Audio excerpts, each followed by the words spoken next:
Beyond the Elven Forest adalah padang rumput yang luas. Bahkan jika Qin Yichen berada di jalan dengan kecepatan penuh, setelah terbang lebih dari 1 jam, dia masih tidak bisa melihat sedikit pun ujungnya, seolah-olah padang rumput ini tidak terbatas. Sepanjang jalan, saya juga menjumpai banyak pembangkit tenaga listrik dari berbagai suku.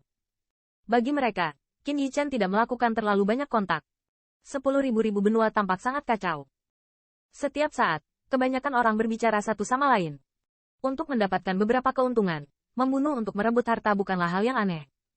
Dalam suasana seperti ini, jika ingin berteman pasti akan meminta bantuan. Seseorang yang sembarangan berbicara dengan Anda tentang anggur dan menelepon saudara laki-laki atau laki-laki Anda akan menikam punggung Anda dengan pisau. Sepanjang jalan, Qin Yichen juga bertemu dengan banyak kekuatan asing yang kuat. Pembangkit tenaga ini saling menemani, tetapi lebih sering mereka berjalan sendiri.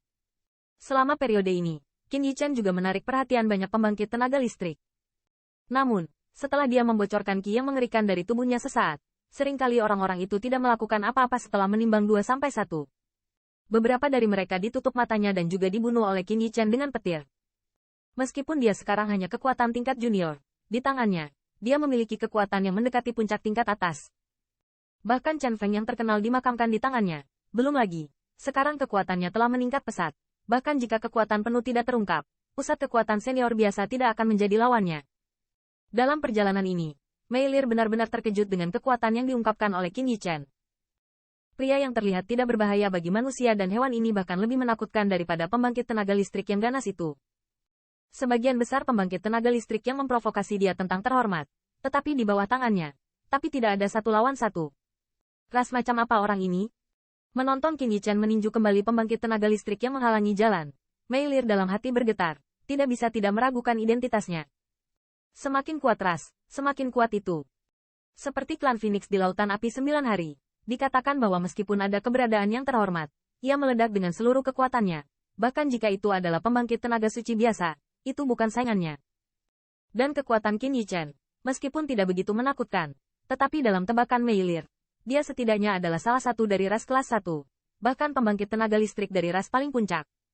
Qin Yichen tidak punya waktu untuk menebak pikiran Mei Lir. Setelah meninggalkan hutan peri, dia tidak langsung menghancurkan token yang diberikan oleh leluhur tua istana glasial besar. Bukannya dia cukup sombong untuk berpikir bahwa dengan kekuatannya sendiri, dia bisa melintasi banyak ras dan kembali ke ras manusia secara utuh. Namun, karena Xiao Linger tinggal di hutan peri, bebannya sedikit lebih kecil. Di antara ras manusia, ada seekor ular berbisa yang menatap dirinya sendiri. Jika dia kembali sekarang, dia harus hati-hati. Jika dia tidak hati-hati, dia mungkin konspirasi. Daripada berlatih di luar dulu, bunuh kesabaran orang rahasia itu. Mungkin setelah dia kembali, pria itu akan menunjukkan kakinya karena gelisah. Tan, Qin, kemana kamu pergi? Saya tidak tahu sudah berapa lama. Melihat ke depan, alis Mei Lir tiba-tiba mengerutkan kening, seolah dia mengingat sesuatu, dan tiba-tiba bertanya. Bagaimana? Qin Yichen melirik ke depan dan bertanya. Meskipun dia juga telah berlatih di daratan, dia tampaknya telah kehilangan arah saat ini. Apakah dia tidak bertanya-tanya di mana itu? Melihat ekspresi Qin Yichen, Mei Lir tiba-tiba merasa sedikit bingung. Tan, Qin, ada 10.000 Demon Domain di depan. 10.000 alam iblis. Mendengar ini, murid Qin Yichen tiba-tiba menyusut. Di benua 10.000, ada 10.000 orang yang berantakan dan berantakan. Di antara berbagai suku bangsa, sering terjadi kasus pembunuhan demi kepentingan pembangunan. Namun, ada beberapa pengecualian di benua ini. 10.000 Demon Domain adalah salah satunya. 10.000 domain iblis, yang bukan milik salah satu kekuatan, apapun rasnya, dapat masuk dan keluar dengan bebas. Apalagi di 10.000 domain iblis, ada peraturannya sendiri. Kecuali untuk area tertentu, seluruh 10.000 domain iblis tidak diizinkan menggunakan kekerasan. Untuk aturan ini, banyak pembangkit tenaga listrik mencoba memprovokasi otoritas. 10.000 tahun yang lalu, pembangkit tenaga suci dari pengaruh tingkat pertama, karena harta, membunuh lebih banyak barang. Namun, pada hari kedua, kepalanya digantung di atas gerbang kota ikonik dari 10.000 domain iblis. Secara kebetulan, pembangkit tenaga suci itu adalah generasi muda yang paling mempesona dari ras itu. Ketika cerita ini keluar, itu membuat Vesrate Influence marah. Dalam catatan ras yang tak terhitung jumlahnya, tahun itu, ras pengaruh tingkat pertama mengirim lebih dari 30 pembangkit tenaga suci, dan bahkan keberadaan puncak suci.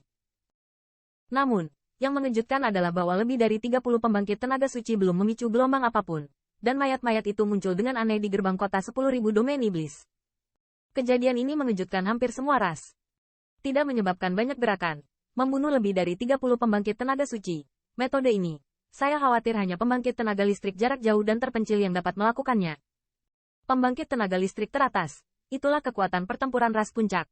Bahkan untuk ras manusia, hanya ada satu pembangkit tenaga listrik teratas di rumah surga suci.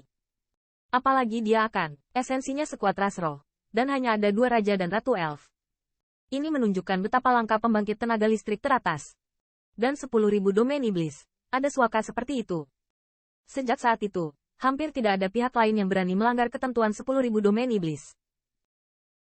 Mungkin, juga karena setelah hal itu, reputasi 10.000 domain iblis begitu besar sehingga praktisi lepas yang tak terhitung semuanya berkumpul ke 10.000 domain iblis.